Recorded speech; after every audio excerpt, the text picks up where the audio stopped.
So this evening we welcome Jensen Beach. When I asked him to read, I had told him that I had recently watched the Storycraft A Way with Words segment with Jensen and Karen McCadden, and appreciated his remarks about the story of your work consisting of the messy human subtext of events and actions. And I enjoyed the piece that you read very much. So since no one really wants to listen to me all night, I will turn the program over to Jensen Beach. Thank you.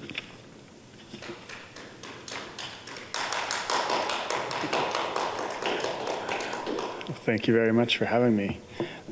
So I'm thinking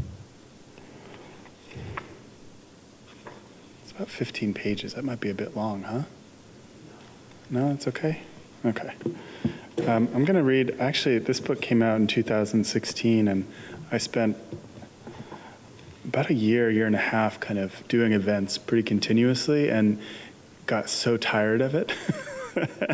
and took to reading newer work, particularly when I was doing things with students. It felt sort of necessary to demonstrate to them that it was an ongoing thing. But I'm going to read a story from this book called The Apartment, which I haven't read out loud in a long time, so excuse me if I stumble through it.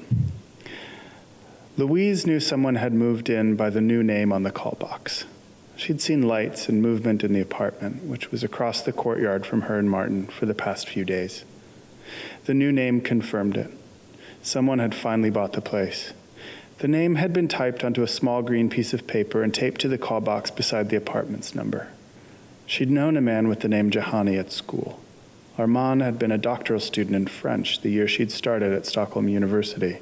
He'd taught the conversation tutorial she took fall term. She looked at the green paper again. All that was so long ago. He was the second man she'd ever slept with. Martin still didn't know about it. She checked her watch. She was on her way out to meet her son Jonas for lunch. The metro she wanted to take was due in 10 minutes. Armand had come from Iran to study, or maybe he'd come to escape the revolution. She couldn't recall the details now. The years fell into one another. A bus rushed past on the street, and the blast of warm air stung her neck. Jonas wanted to try a sushi restaurant he'd heard about. They took a table at the patio. It was September, but very warm out. She let him order. Armand had died in the early 90s. He was a professor of French at the university by then, and his death had been noted briefly in the culture section of DN. One of his books about French cognates had caused a minor controversy. She remembered it well. His obituary mentioned 2 children, a daughter and a son. Maybe one of them had moved into her building. News from home, she said after the waitress had brought their drinks, water for Jonas, white wine for Louise. Jonas hadn't lived with Louise and Martin for more than a decade, but she still thought of the apartment as his home. The apartment across the courtyard finally sold. The neighbor who died, he said, Dad mentioned it. Martin served on the co-op board and would have known about the sale. He rarely shared such information with Louise. That's right, she said, Barbara Ekman. Her children had been trying to sell the place for months. You can't imagine the smell when the body was first discovered. The apartment, which was 1 floor lower than her and Martin said, had been empty since Barbara Ekman died before Christmas the previous year. Her body was found only after Martin, who had been up in the attic storage area on that side of the building to retrieve a box of decorations, smelled the decomposition. The air was sour and rotten, even 2 floors up. He'd been upset, Louise remembered, that no one in the building had noticed for so long, that no one who lived closer to Barbara Ekman had been alarmed by the overwhelming stench of her rotting body. They're all so selfish, he'd said. But Louise suspected he was really only upset that he'd been the one to make the discovery. Jonas took a drink of his water. Gruesome, he said. It had been snowing the day the cleaning company came. She watched from her kitchen as they worked. They scrubbed walls and floors, removed furniture. They even took some of the fixtures and appliances from the kitchen. The idea that humans are so unclean on the inside preoccupied Louise for weeks. Well, she told her son, I can't imagine what a relief it must be to her family. I don't think I ever met that woman, said Jonas, not that I remember. She was very old, Louise said. She couldn't tell if he was telling the truth or only saying this to annoy her.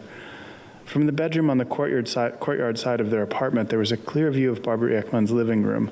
When Jonas was young, that bedroom had been his. Now Martin used it as an office. She rarely went in the room anymore. Martin was private about so much. "Do you remember the blue light from her window?" she asked Jonas, "how it used to reflect on the flower box?" "I think so," he said. "It used to scare you."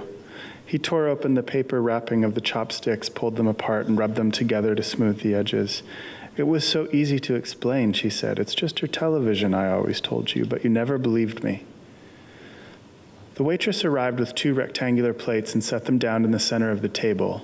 Colorful pieces of fish were arranged on each plate. She'd tried to listen to what Jonas had ordered and follow along in her own menu, and she'd easily been able to do so, but now that the food had arrived, she couldn't tell one piece of fish from another. Jonas pointed with his chopsticks. "Salmon," he said, "and yellowtail, whitefish, eel on this plate." She'd always disliked eel. Eel could travel great distances out of the water, and she found this disturbing. "Who bought the apartment?" Jonas asked. "I only know a name," Louise said. Armand had been a good teacher. She could still recite the conjugation of several French verbs, hear his voice reading from lists he'd put on the chalkboard, present indicative, present conditional, present subjunctive. She remembered the strangest things. There couldn't be that many Johannis in Stockholm. Jonas was 34. Would she feel jealous or relieved if the person in the apartment was close to that age? She watched her son eat. He talked about a problem at his office. An email had been accidentally sent to the wrong person, and Jonas found this uncomfortably funny. He'd only been in his current position for a year, and everything he said about his job, positive or negative, surged with fresh excitement. When they finished, Jonas insisted on paying the check. As he was figuring out the tip, she typed an email to herself on her phone with a reminder to deposit money in his account. She walked him back to work. They said goodbye to each other outside the glass-walled entryway of the building's lobby. Jonas vanished into the crowd of office workers. It was remarkable how similar to her son they all looked. It had been the same when he was in school. They were all identical. Hundreds of them crowded the spaces of his childhood, his soccer matches, ski lessons, piano. She'd always been at ease with being the mother of a child who was like everyone else. It had been a relief to exist so close to the middle. She'd believed this all her life. There were so many fewer risks. She watched the crowd fill the lobby. These could all be my children, she thought. She decided to walk home. Systembolaget, sorry for the Swedish pronunciations, had a location near Jonas's office, and she wanted to buy a bottle of wine. It embarrassed her to buy wine more than twice a week from the same Systembolaget, and she'd been to the location closer to her apartment only the day before. Lately, she'd been interested in South African wines. She picked 2 bottles of a Cabernet that, according to a sign fastened to a shelf in the store, had ranked very highly in a blind taste test. She paid for the wine, and as she left the store, she looked up and down the street to see if there was anyone who might recognize her. Then she stuffed the bottles into her purse, concealing what wouldn't fit all the way with her scarf, and walked the rest of the way home. The green piece of paper was still there on the call box, partly obscuring the name Ekman. One corner of the paper curled outward in the heat. With her fingernail, she started to peel the tape up so that she could reposition it over the paper, but she stopped herself. The stairwell was dark. Someone in an apartment on the ground floor was playing music very loudly. The volume faded as she climbed the stairs. By the second floor, she could no longer recognize the song. She set her purse on the kitchen counter. The bottles clinked. Her purse muffled the sound. It was 2, according to the oven clock. Martin was at work. That evening he was going out with colleagues to celebrate his retirement. They were taking him to a karaoke bar. She didn't expect him to be home until late. Martin was retiring early. They didn't need the money, and he was bored with work. She opened one of the bottles and poured herself a glass. Sometimes she worried she was damaging her health. The music was still playing, and it seeped clearly into the kitchen.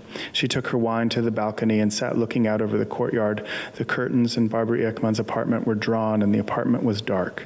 A new song came on, one she recognized. She mouthed along to a few words of the chorus, took a sip of her wine. The wine tasted good, and the song reminded her of someplace nice. She couldn't place the memory exactly, but the song made her think of the outdoors, of a beautiful view. There were trees and snow. Maybe the song had been on the radio frequently during a trip they'd once taken. The stairwell light flickered. In the apartment just below Barbara Ekman's place lived a woman named Johanna. Her two sons were grown now. One of them played ice hockey in America, somewhere in the southern states, Louise thought, North Carolina maybe. The other was a lawyer up north in Kiruna. Louise remembered when the family first moved in. Now the boys were grown, though they'd seemed so young when they first arrived. That was right before Louise had gotten pregnant with Jonas. She'd liked the family. She'd helped the boys plant a small herb garden on her own balcony because it faced east and got good morning sun. Once, about a month before Jonas was born, Joanna had asked Louise to come sit with the older of her sons. The younger one was very sick, and Joanna hadn't wanted to take them both to the hospital. Louise wasn't feeling well herself and didn't want to get sick with whatever the boy had, so she volunteered Martin to go in her place. After barely an hour, he came back. She heard his footsteps in the hall outside their apartment. She heard the front door open and Martin's heavy steps as he walked back to the bedroom. He was tired, he told her, and had forgotten to take a book. "Who's watching him?" she asked. "Has Johanna come home?" The bed was warm and comfortable, and Martin's silhouette in the doorway appeared much larger than he actually was. "I need to find my book," he said. "They have books there," she said, "and a television." "I'm tired, Louise," he said. The shadow of her husband stepped out of the doorway and disappeared into the hall. She heard a door open and close, then another, then the airy creak of leather as he settled himself down onto his chair in the living room. She got out of bed and wrapped herself in her robe. It had happened many times since, but this was the first time she could remember hating her husband. Over the years, that became such a familiar, even comfortable feeling. It was cold out, and she crossed the courtyard as quickly as she could.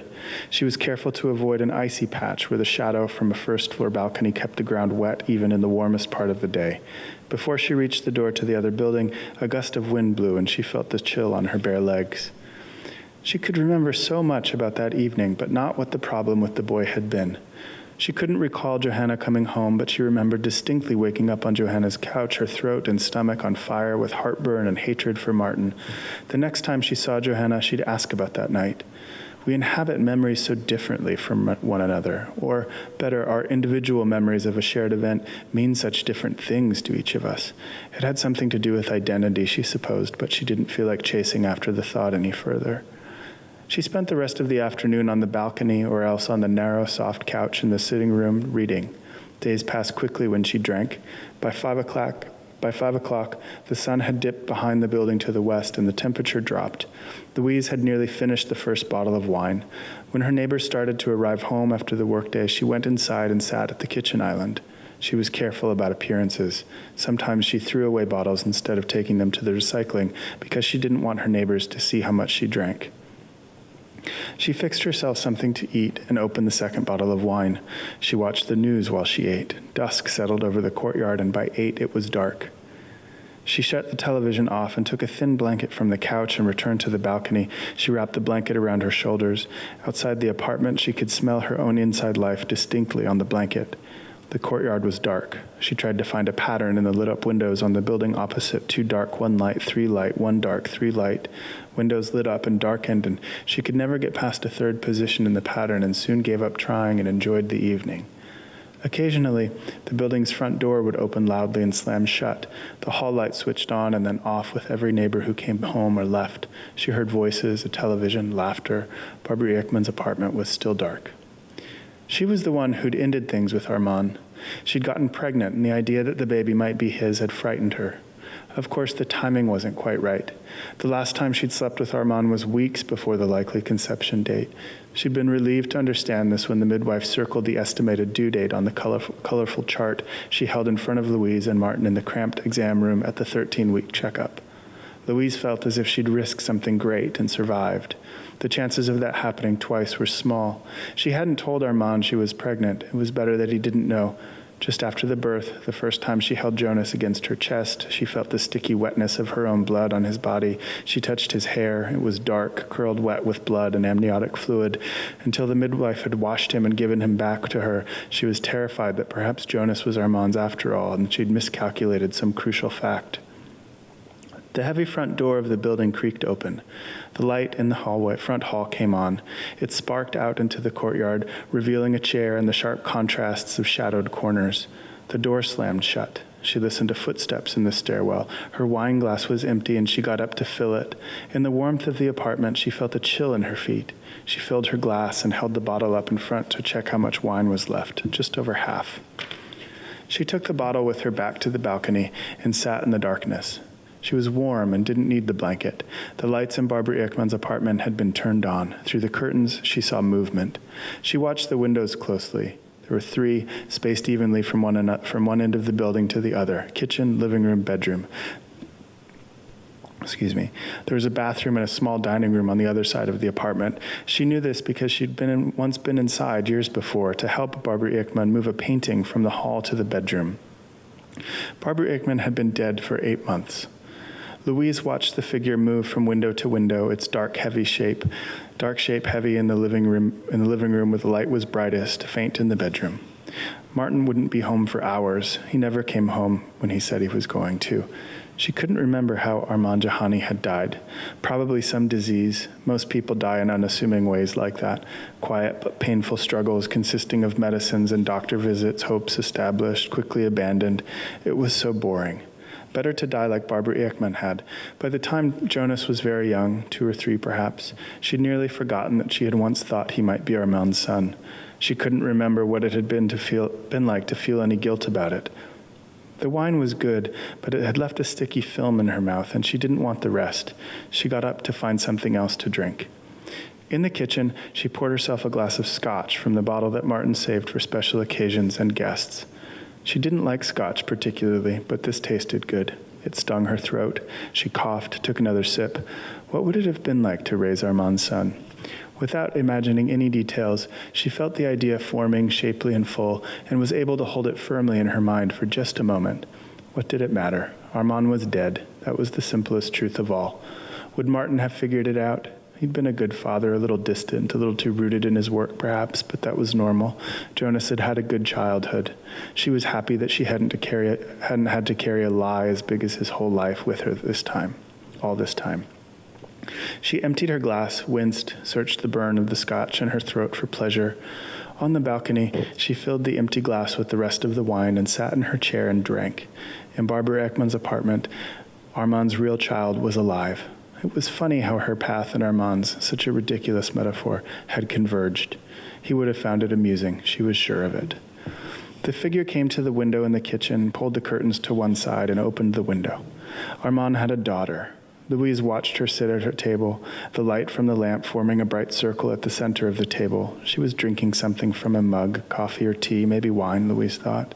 She and Martin had lived in the building longer than anyone but grouchy old Jan Lindblom down on the ground floor, and Barbara Ekman, of course, before she'd died. Back in the kitchen, Louise poured another finger of whiskey.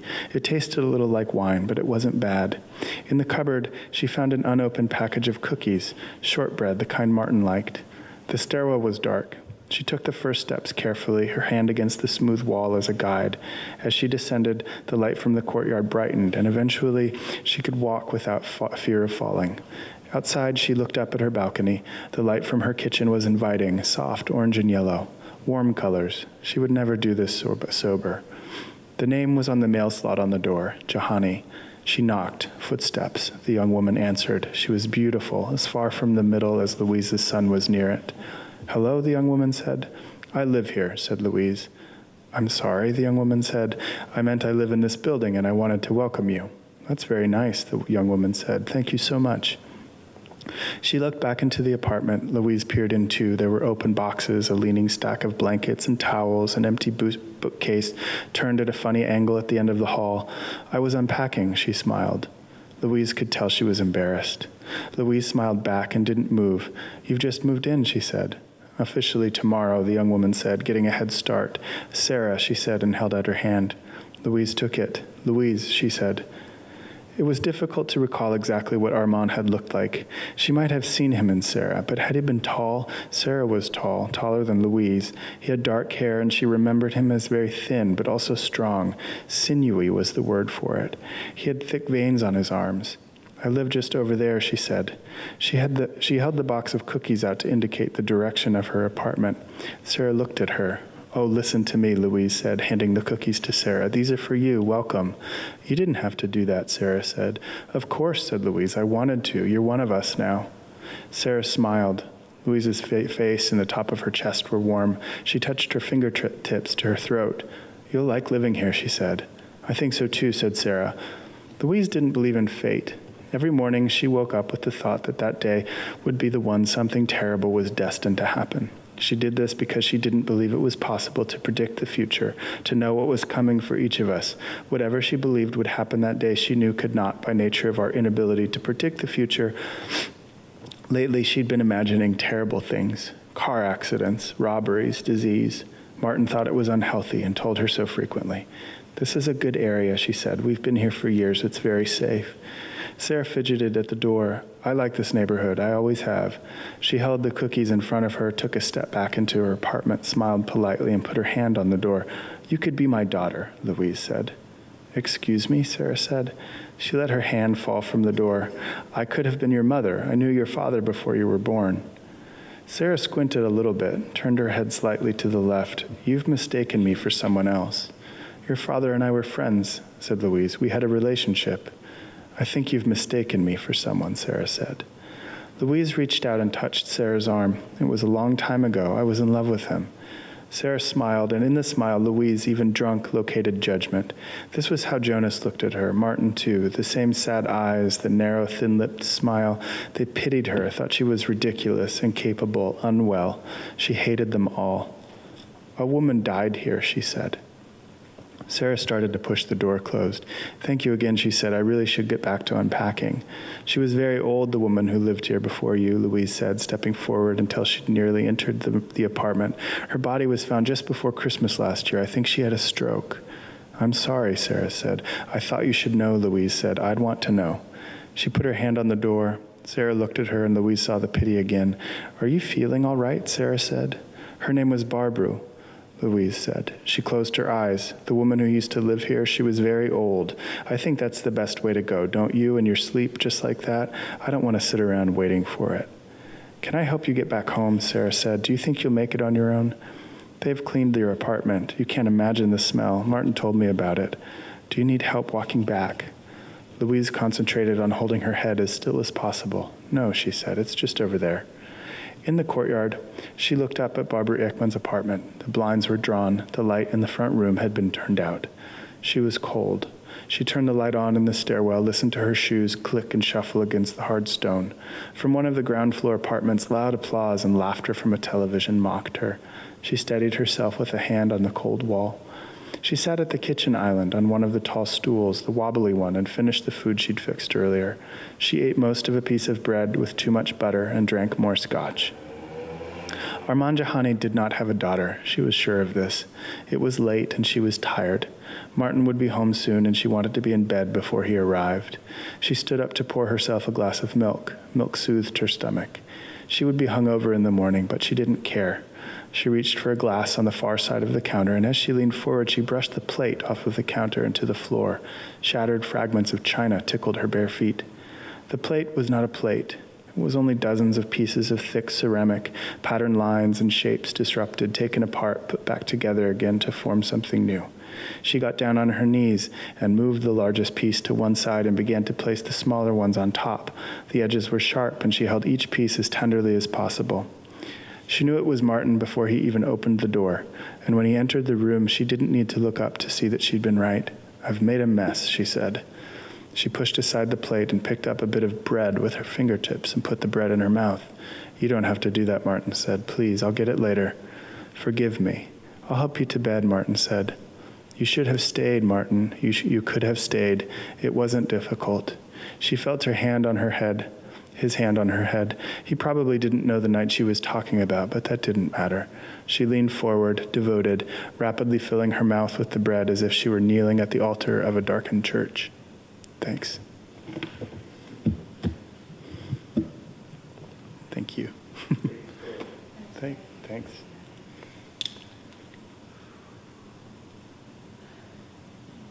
Good. It's weird to inhabit those old stories as I'm working on new ones. Like as I'm reading, I'm seeing like, oh yeah, that's a move I do all the time. Gotta go back and revise when I get home tonight.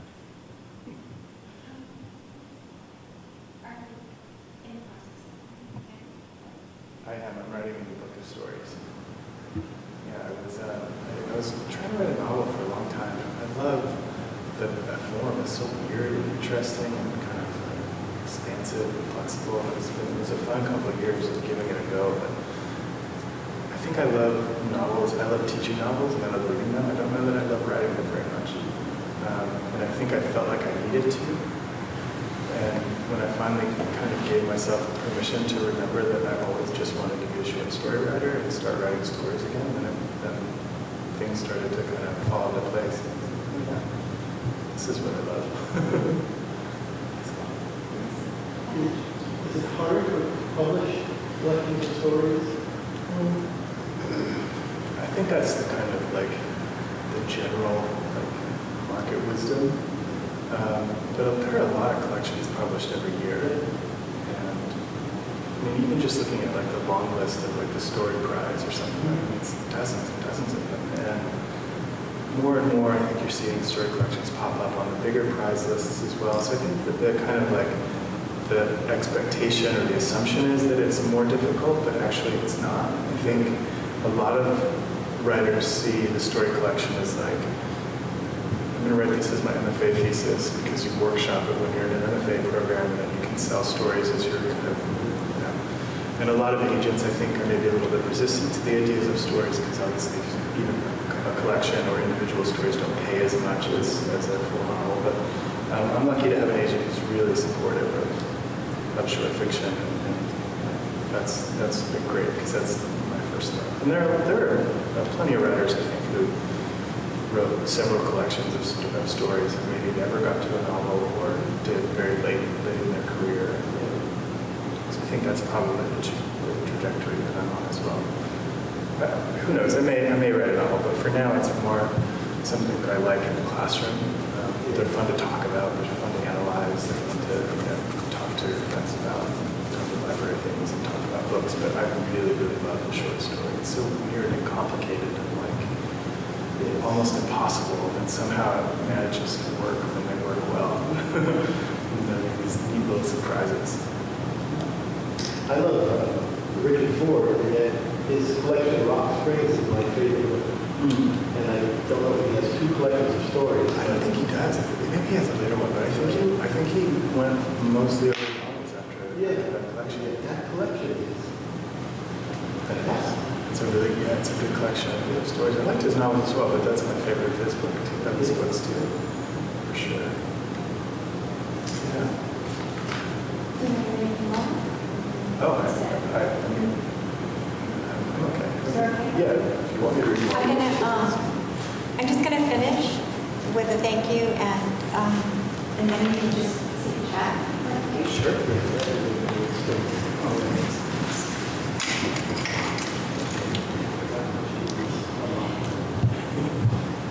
Thank you, Jensen. That was great. I did want to mention that